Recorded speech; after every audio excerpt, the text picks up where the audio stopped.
the fantastic thing from a marketer's perspective and a brand perspective is that sponsorship allows you to talk to and engage with consumers in something that they care deeply about and are passionate about. And at the end of the day, that is the biggest opportunity that sponsorship gives you.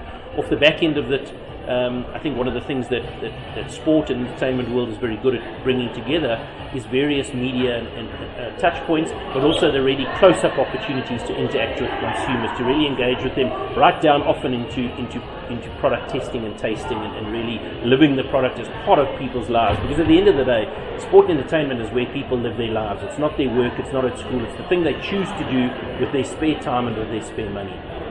Your top tips for brands getting involved with sponsorship in sports and entertainment, how do they go about doing it right?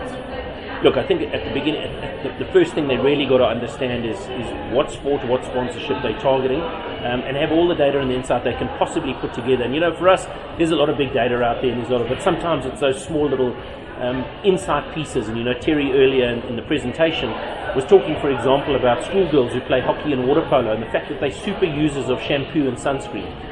And if you can understand that opportunity and you're in that business, for example, it can really give you an insight into that consumer base and that opportunity for you as a sponsor. I think the next thing is about buying right.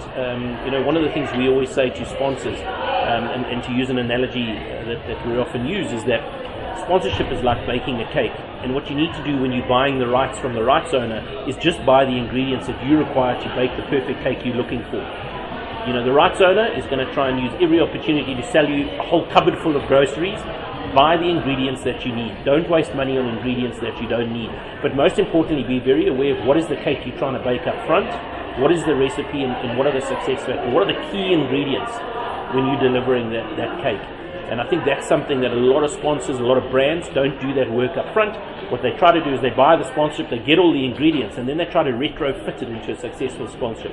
And very seldom is that successful. The most successful sponsorships are the ones where the brands, the marketers are very clear about what they're buying, what their end result is, and what they're trying to achieve. In terms of the rights for sports, do you see that there are monopolies held by certain brands around specific sports?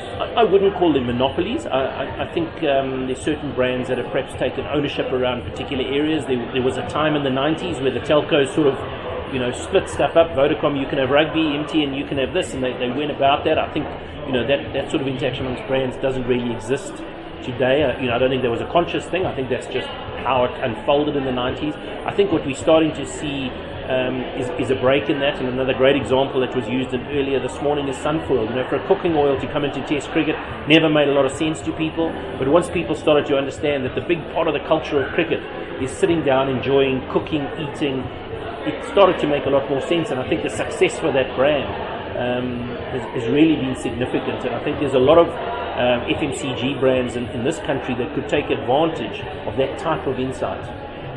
And finally, is sports sponsorship and entertainment sponsorship for every brand? It potentially is for every brand at a particular time in that brand's evolution, where it is. It might not be for every brand at a particular time in its evolution. So I think a lot of things in that sponsorship can deliver a huge amount of benefits if done right. But for that to take place, you need to be very clear about where your brand is at and be very clear about where your consumer is at.